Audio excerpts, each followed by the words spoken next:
Sir இன்னைக்கு வந்து அன்புமணி ஒருமனதாக தேர்ந்தெடுக்கப்பட்டிருக்காரு பாமக கட்சியின் நிறுவன தலைவராக.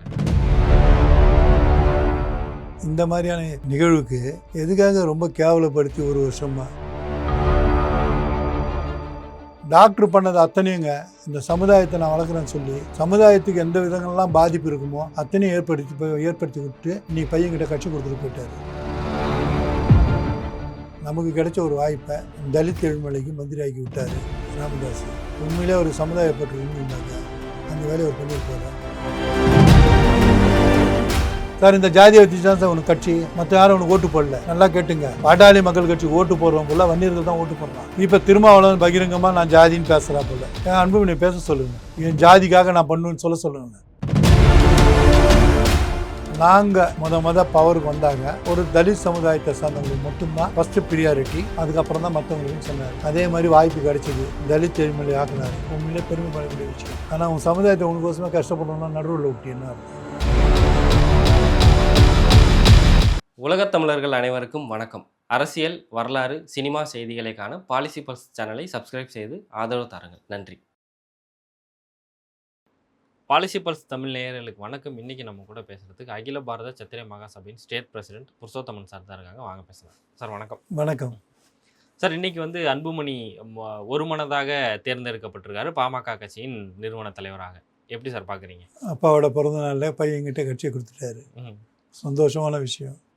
இந்த மாதிரியான நிகழ்வுக்கு எதுக்காக ரொம்ப கேவலப்படுத்தி ஒரு வருஷமா என்ன பொது மேடையில் வந்து பொது தளத்தில் அசிங்கமாக பேசி இவ்வளோ பண்ணிவிட்டு இன்றைக்கி நான் வந்து என் பையனோட கொடுத்துட்டேன், நான் ஒன்றா சேர்ந்து போகிறேன். என்றைக்கு தான் நீங்கள் ஒன்றா தான் இருக்க போகிறீங்க. ராமதாஸ் சத்தாக பையன் அன்புமணி தான் தூக்கி போடணும், அவர் தான் எல்லாம் பண்ணணும். அப்படி இருக்கும்போது இவர் எதுக்கு தேவையில்லாதெல்லாம் பேசினார்? எவ்வளோ கேவலம்! நீ வந்து உன் பையனை கேவலப்படுத்தலை, ஒட்டுமொத்த சமுதாயத்தையே கேவலப்படுத்திருக்கீங்க. என்ன கேவலப்படுத்திட்டு இன்றைக்கி நாங்கள் எல்லாம் காம்ப்ரமைஸ் ஆகிட்டோம், யார் யாருக்கெல்லாம் செட்டில் பண்ணுமோ நான் பண்ணிட்டேன், என்ன எல்லாம் கரெக்டு. செத்து போனானுங்க 21 பேர், அந்த குடும்பத்துக்கு என்ன செட்டில் பண்ணிங்க? இது வரைக்கும் பல ஆயிரம் கோடி வாங்கியிருப்பீங்க, சம்பாதிச்சிருப்பீங்க. என்ன பண்ணீங்க? உன்னை நம்பி அப்பம் புள்ள தகராறு இல்லை, உங்கள் பக்கம் பெரியவர் பக்கம் நின்னாங்க சீனியர் ஃபுல்லாக. உன்னோட கஷ்டப்பட்டவங்கெல்லாம் எல்லாம் நீயே அத்தனை பேரையும் வா வான்னு கூப்பிட்டாங்க. என்னையும் தான் பேராசிரியர் கூப்பிட்டு ஐயா கூப்பிட்றாரு வான்னாங்க. என்ன எனக்கெல்லாம் நல்லா தெரியும் இது நாடகம்னு. இதுக்கு முன்னாடியே நீங்கள் ஒரு இன்டர்வியூ பண்ணும்போது கூட நான் சொன்னேன், இது நிலைக்காது சார், என்றைக்கு இருந்தாலும் அவங்க ஒன்றாயிடுவாங்க அப்படின்னு.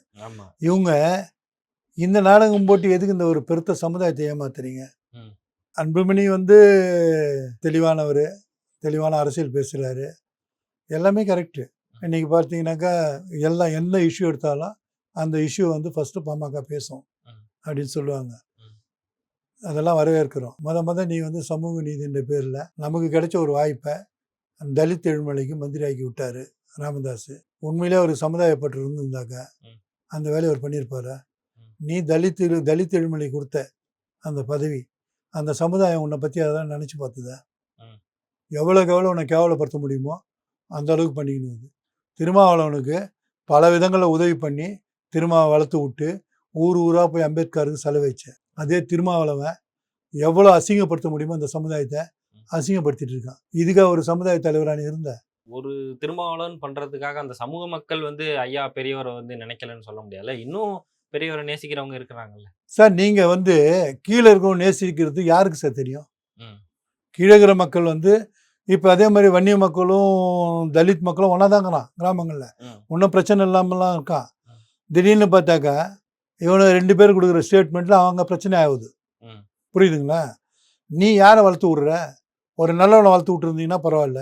டாக்டர் பண்ணது அத்தனையுங்க இந்த சமுதாயத்தை நான் வளர்க்குறேன்னு சொல்லி சமுதாயத்துக்கு எந்த விதங்கள்லாம் பாதிப்பு இருக்குமோ அத்தனையும் ஏற்படுத்தி விட்டு இன்னைக்கு பையன்கிட்ட கட்சி கொடுத்துட்டு போயிட்டாரு. சரி, நீங்கள் அமைச்சராக இருந்தீங்க 10 வருஷம் சென்ட்ரல் கவர்மெண்ட்டில், யாருக்குமே கிடைக்காத வாய்ப்பு நம்ம சமுதாயத்தில் உங்களால் கிடச்சிது. உங்களால் தான் கிடச்சிதுன்னு வச்சிங்க, உங்களால் தான் கிடச்சிது.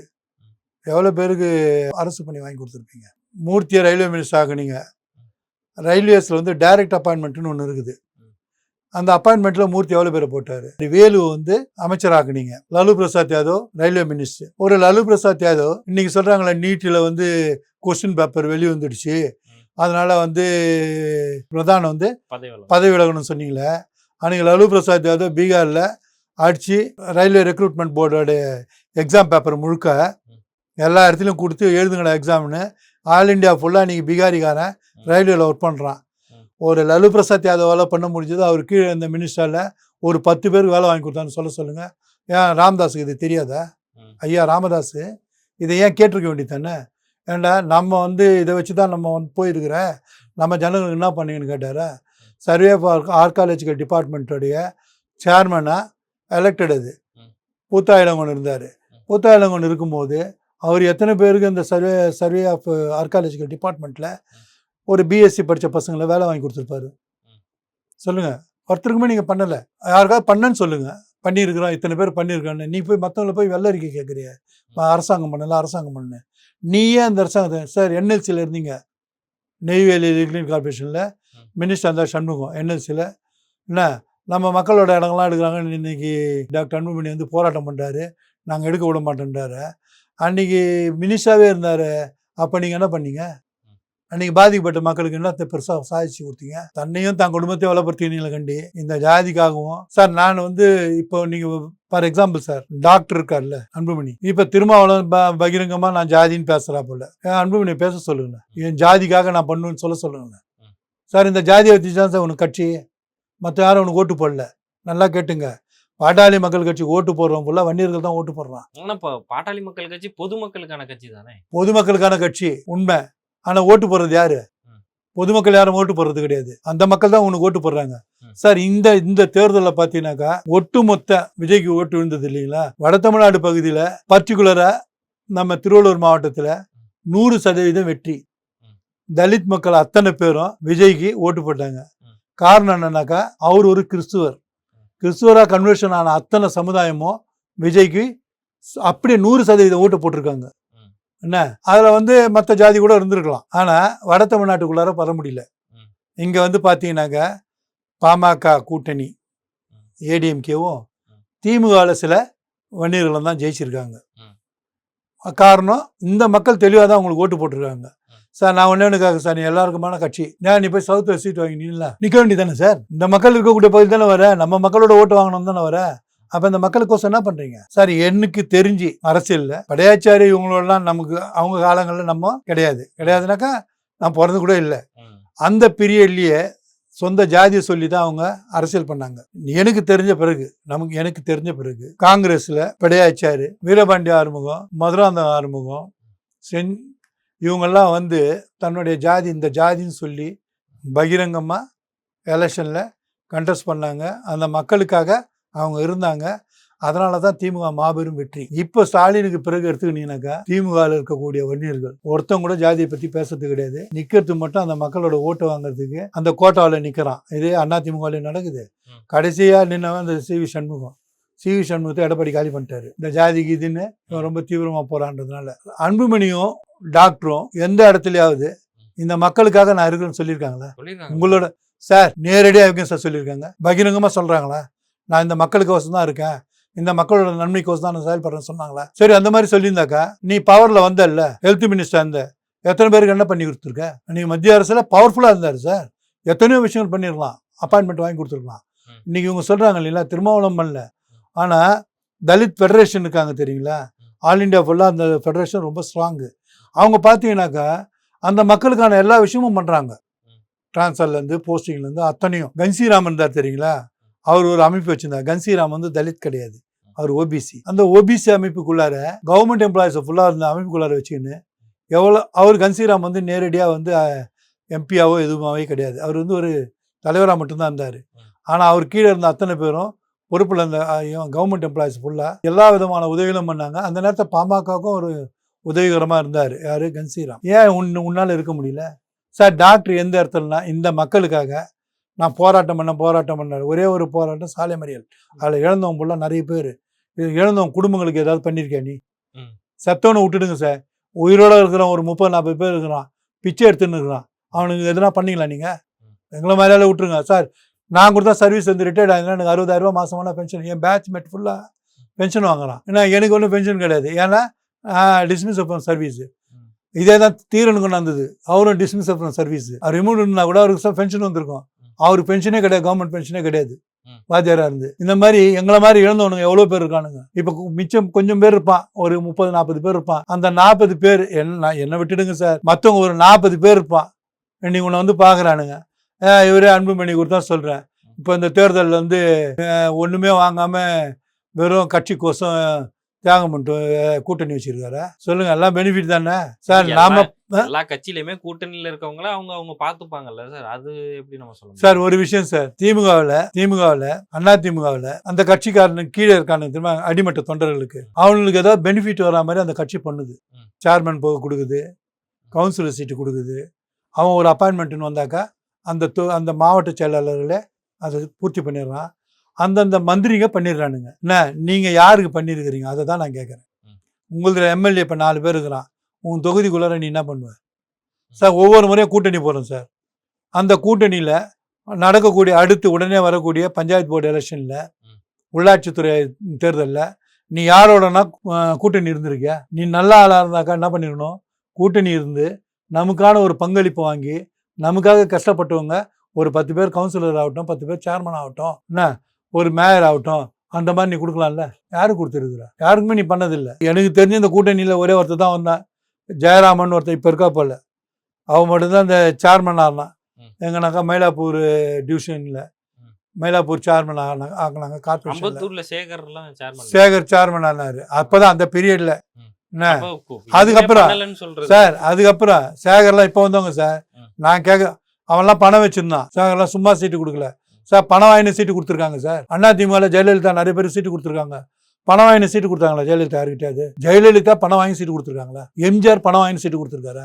இப்போ இருக்க எடப்பாடி வாங்கியிருக்கலாம், சசிகலா வாங்கியிருக்கலாம். என்ன ஈவன் திமுகவில் கூட கட்சிக்காரனுங்கிட்ட, உண்மையான கட்சிக்காரங்கிட்ட அவங்ககிட்ட பணம் வாங்க மாட்டாங்க. டெபாசிட் கட்டுன்னு சொல்லுவாங்க, மேற்கொண்டு பணம் போட்டு எலெக்ஷன் செலவு பாருன்னு சொல்லுவாங்க. பாமகவில் சீட்டே துட்டு கொடுத்து வாங்கின நிலையில் இருந்தாக்கா என்ன பண்ணுவீங்க சார்? நான் கஷ்டப்பட்டேன் சார், என்னோட உழைப்பு போச்சு, என்னோட வயசு போச்சு, என் பணம் போச்சு, அத்தனையும் போச்சு. கடைசி காலத்தில் சரி அவன் கஷ்டப்பட்டான், அவனுக்கு ஒரு எம்எல்ஏ சீட்டாவது கொடுப்போன்னு கொடுத்துங்களா? யாருக்கு கொடுத்துருக்கீங்க சொல்லு, ஒரு ஆளை சொல்லுங்கள் சார். யாருக்குமே கொடுக்கல. அப்போது எலெக்ஷன் கண்டெஸ்ட் பண்ணும்போது உங்ககிட்ட ஆள் கிடையாது. அன்னைக்கு உன்னோட கஷ்டப்பட்டான் தெரியுங்களா? யாரெல்லாம் உன்னோடவே இருந்தானுங்களோ அவனுங்கெல்லாம் எலெக்ஷன் நிற்க வச்சு காலி பண்ணேன். தனியாக நின்னானுங்க சார். வாய்ப்பு கொடுத்தாலும் சார் இருங்க சார், நான் தனிச்சு நிற்கும் போது எனக்கு வாய்ப்பு கொடுக்குறீங்க சார். அடுத்து நான் தோற்று போயிட்டேன் சார். அடுத்து அந்த கட்சி என்ன பண்ணும்? கூட்டணி வரும்போது யாருக்கு கொடுப்பாங்க? ஃபர்ஸ்ட் ப்ரியாரிட்டி யாருக்கு சார் தருவாங்க? தோற்று போனாங்க. நம்மளோட தனியாக நிற்கும் போது நின்று தோத்தவனுக்கு தான் சீட்டு கொடுப்பாங்க. அது மாதிரி எத்தனை பேருக்கு இவர் கொடுத்தாரு? போரூர் சண்முகத்துக்கு ஒன்று கொடுத்தாரு, புரியுதுங்களா? தலித் எழுமொழிக்கு தொடர்ச்சியாக கொடுத்தாரு, ஏன்னா அவர் தேவைன்றதுனால. பாண்டிச்சேரியில் வந்து ராமதாஸ்னு ஒருத்தர் நிறுத்தல, அவருக்கும் பாட்டாளி மக்கள் கட்சிக்கும் சம்மந்தமே கிடையாது, டாக்டரோட நண்பர்னு. அதே மாதிரி சிதம்பரம் தொகுதியில் அவரோட நண்பன் ஒருத்தருக்கு ரிசர்வ் தொகுதியில் கொடுத்து அவர் ஹெல்த் மினிஸ்டராகவே ஆக்கினார். அதே மாதிரி டாக்டர் வந்து உண்மையாக சார், எனக்கு தெரிஞ்சு சார், லைஃப்பில் ஃபுல்லாக கஷ்டப்பட்டான் சம்பத்துன்னு ஒருத்தன், கோசுமணி. பாஸ்கருக்கு எப்படியோ கொடுத்துட்டானுங்க, சிஆர் பாஸ்கருக்கு சீட்டு. குபேந்திர குணபாலன் இந்த மாதிரி பூத்தா அருண்மொழிக்கு கொடுத்தாங்க சீட்டு, அவருக்கு கொடுத்தாங்க, அவர் ஜெயிக்க முடியல. என்ன மணிவண்ணன் இவங்கெல்லாம் வெளியே வந்துட்டாங்க. இது மாதிரி உண்மையாக கஷ்டப்பட்டு இதை வளர்த்தாங்க தெரியுங்களா ஸ்ட்ராங்காக. அவங்கள யாருக்குமே இவர் 90% பேருக்கு சீட்டே கொடுக்கல. நீ கொடுத்தவனுங்களை வளர்த்துருந்தீங்கன்னா எல்லாருக்கும் ஒரே நேரத்தில் சீட்டு கொடுக்கும் சார். எல்லாத்துக்கும் சார், எல்லாரும் கிடையாது சார். 234 தொகுதி சார் நான் வாங்குறது சார், நான் 27 தொகுதி சார். 234 தொகுதியில் நான் நிற்கலையே. இல்லை நீங்கள் சொல்றது இல்லை சார், நான் அதாவது ஒரு பெரிய கட்சி, என்னோட கூட்டணி. நீங்க சொல்றது கரெக்ட். 234 தொகுதியில் நின்னாக்கா இவங்க எல்லாருக்கும் வாய்ப்பு கொடுக்கலான்னு கொடுக்கலாம். நீ வந்து தனிச்சு நிக்கல, கூட்டணியில நிக்கிற, உனக்கு வந்து 27 சீட்டு தரான், அதில் 10 சீட்டு ஒதுக்கி கொடுக்கூடாதா சொல்லுங்க? மீதி 17 சீட் நீ யார் கொண்டாலும் கொடுத்துட்டு போ. 10 சீட்டு உண்மையாக கஷ்டப்பட்டவனு கொடுத்துருக்கலாம்ல. கொடுக்கணுமா கொடுக்கூடாதா? கொடுத்துருக்கணும்ல.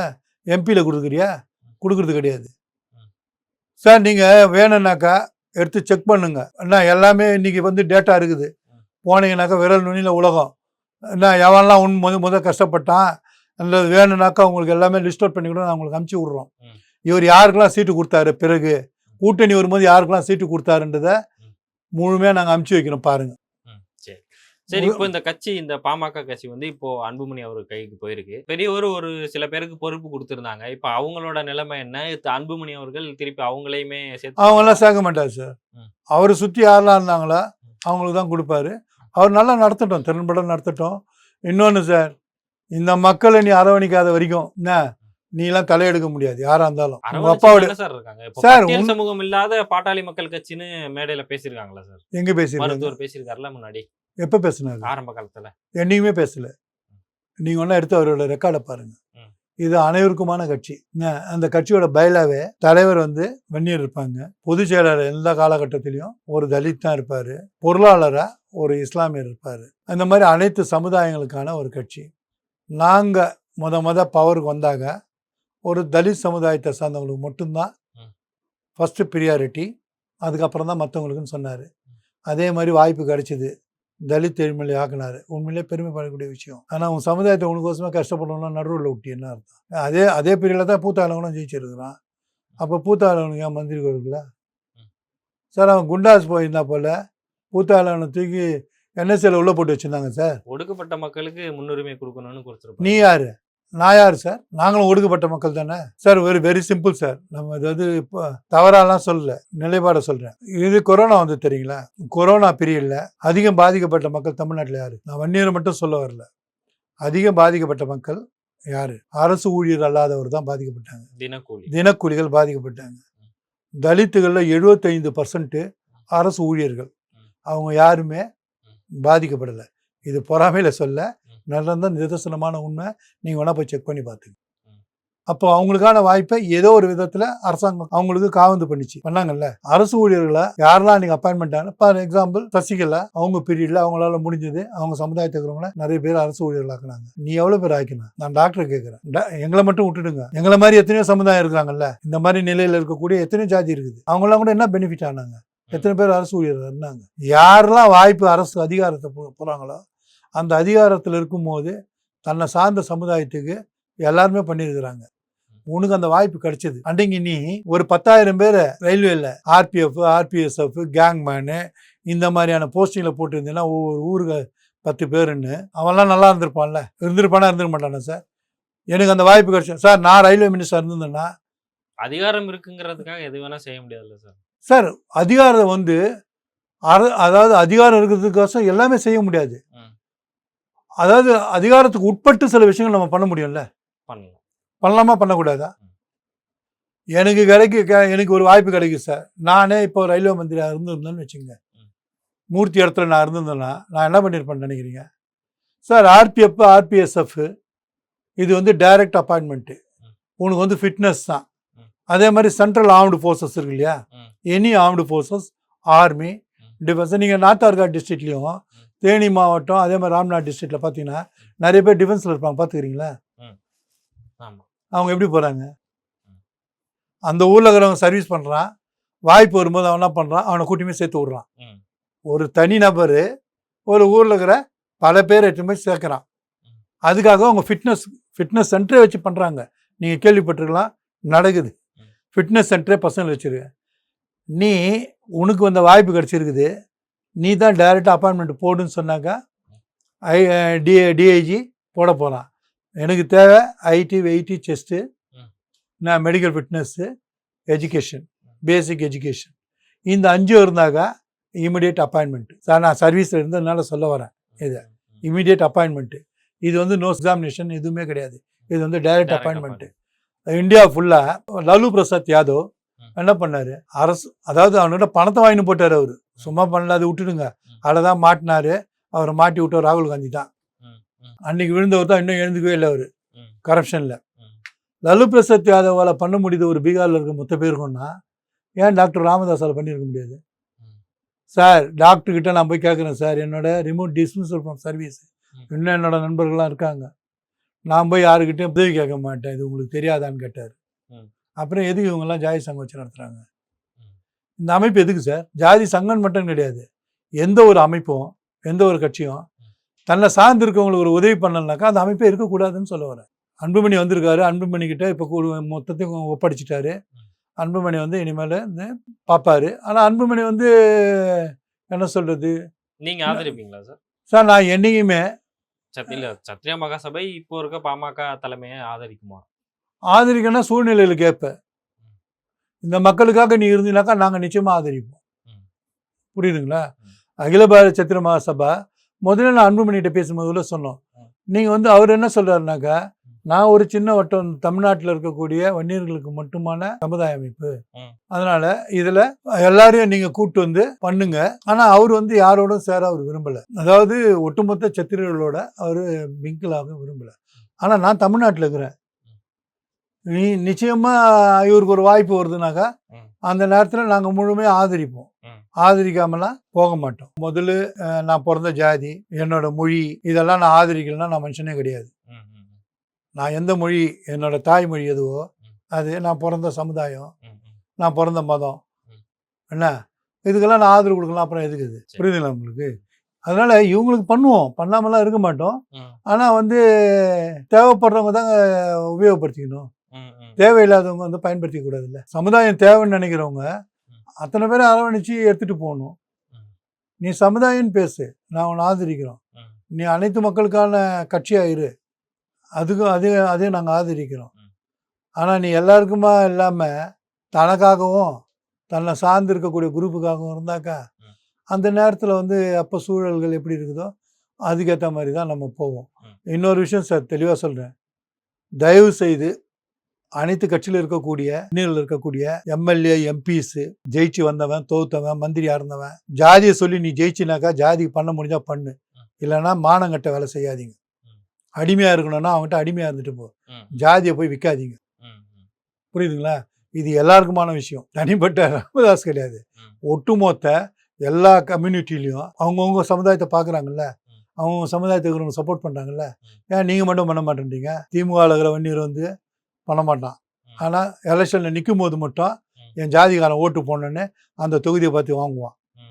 அண்ணா திமுக அதே தான் சார். ஈவன் இன்னைக்கு தாவேக்கா ஜாதி மதங்களுக்கு அற்று பொதுவாக நிற்க வச்சேன்னு சொன்னாங்க. இவங்க ஃபார்முலா மட்டும் என்னன்னு நினைக்கிறீங்க? எங்கெங்கே எந்த காஸ்ட்டு ஜாஸ்தி இருக்குதோ அந்த காஸ்ட்டுக்கு தான் சீட்டு கொடுத்துருக்குறீங்க. இல்லைன்னு சொல்ல முடியுமா? மறுக்க முடியுமா? விகிதாச்சார அடிப்படையில் பதவியும் கொடுத்துருக்குறீங்க. இது மினிஸ்டர்ஸா? அந்த மினிஸ்டர் இந்த ஜாதி என்ன பண்ணுவோன்னு நினைக்கிறீங்க? ஒன்றுமே பண்ண மாட்டேன். கேட்டால் நான் ஜாதியே இல்லைன்னு வானுங்க. அப்போ ஜாதியே இல்லைன்றவனுங்க என்ன அந்த தொகுதியில் நிற்கக்கூடாது. நான் அதை தான் சொல்ல வரேன். மக்களை ஏமாத்தாதீங்கன்றேன். அதாவது பிறந்த சொந்த ஜாதிக்கார மக்களை யாரும் ஏமாத்தாதீங்க. என்ன உண்மையாக இருங்க. என்ன நான் எனக்கு ஜாதி மேலே பற்று கிடையாதுப்பா. ஒட்டுமொத்த தமிழக மக்களுக்காகவும் தமிழுக்காகவும் தமிழ் பேசக்கூடிய மக்களுக்காகவும் உண்மையாக இருக்கிறேன்னு சொல்லு. உண்மையிலே நான் உன்னை வரவேற்கிறோம், உனக்கு ஆதரவு கொடுக்குறோம். ஆனால் ஏமாத்தாத. இதை தான் செஞ்சுட்டு இருக்கானுங்க. அதாவது எல்லாரோட பேரையே சொல்ல முடியும், அது வேண்டாம். இன்னொன்று சார், கடைசி ஒரு விஷயம், விஜயகாந்த் ஊழலற்ற ஆட்சி அமைக்கணும்னு நினைக்கிறாரு. யார் தவறு பண்ணாலும் அவங்கள தூக்கிட்டு வந்துறாரு. ஓகே, செங்கோட்டையன் ஊழல் இல்லாதவரை இன்னைக்கு அதிமுகலேருந்து சேர்ந்துக்கிறான்ல மந்திரிங்க ஃபுல்லாக எல்லாம் ஒன்றா நம்பர் கரப்டடு. அவன் பேரில் கேஸ் இருக்குது. அவனை எதுக்கு சேர்க்குறாரு விஜய்? அதில் எதனா பங்கு இருக்குதா இவங்களுக்கு? அதை விட சம்பத்துன்னு ஒரு மினிஸ்டர் ஒருத்தன் சேர்ந்துருக்கான் எங்கள் கடலூர்லேருந்து. கடலூர் மாவட்டத்தில் பல மக்களை சொந்த ஜாதி, நீங்கள் சொன்னீங்க தெரியுமா ஜாதின்னு, ஜாதிகாரங்கிட்ட அத்தனை பேர்கிட்டையும் பணம் வாங்கிட்டு அவ்வளோ பேரையும் ஏமாத்தினான். என்ன மந்திரியாகவும் இருந்தான். இன்றைக்கி அவன் தாவேகால சேர்றான். இந்த மாதிரி ஆட்கள்லாம் தாவேகால சேர்ந்தா இந்த கட்சி எங்கேருந்து வளரும்னு நினைக்கிறீங்க நீங்கள்? பாதிக்கப்பட்டவன் சும்மா இருப்பான். அடுத்த தேர்தலில் அவனை தோக்கடிக்கிறாங்க. தோக்கடிச்சு தான் உங்கள் கட்சிக்கு ஓட்டு போடுறானுங்க. அங்கே எங்கள் கடலூர் மாவட்டத்தில் நீ அவனை உள்ள கட்சிக்குள்ளே சேர்த்துனா இருந்தான் சார். அவன் இப்போ எங்களை மாதிரியாலே ஏமாத்தணும் சார். அவன் கோடிக்கணக்கில் இந்த மாதிரி நிறைய பேர் இருக்கானுங்க. முதல்ல விஜய் அதை தெளிவுபடுத்திக்கிட்டோம். கரப்ஷன் இல்லாத கவர்மெண்ட் வேணும்னாக்கா ஃபர்ஸ்ட் ஆஃப் ஆல் இந்த மாதிரி கரப்டட் வரானுங்க தெரியுமா, அவனை உள்ள சேர்க்கலனாலுமே உனக்கு ஜனங்க ஓட்டு போடும். பிஜேபியோட தோல்வி காரணம் என்னன்னாக்கா, யாரெல்லாம் தவறு பண்ணானோ அவ்வளோ பேர் மேலே நடவடிக்கை எடுத்துருந்தான்னு வச்சுங்க. போன பீரியடில் உறுதியாக பிஜேபி ஜெயிச்சிருக்கக்கூடிய வாய்ப்பு இருந்தது, எடுக்கலை, முடிஞ்சது. இனிமேலும் பிஜேபி திருந்தலைன்னா இன் ஃபியூச்சரில் பிஜேபிக்கு எப்படி இருக்குன்னு தெரியாது. பல தகவலுக்கு மிக சிறப்பான பதில், நேரத்துக்கும் பதிலுக்கும் ரொம்ப நன்றி.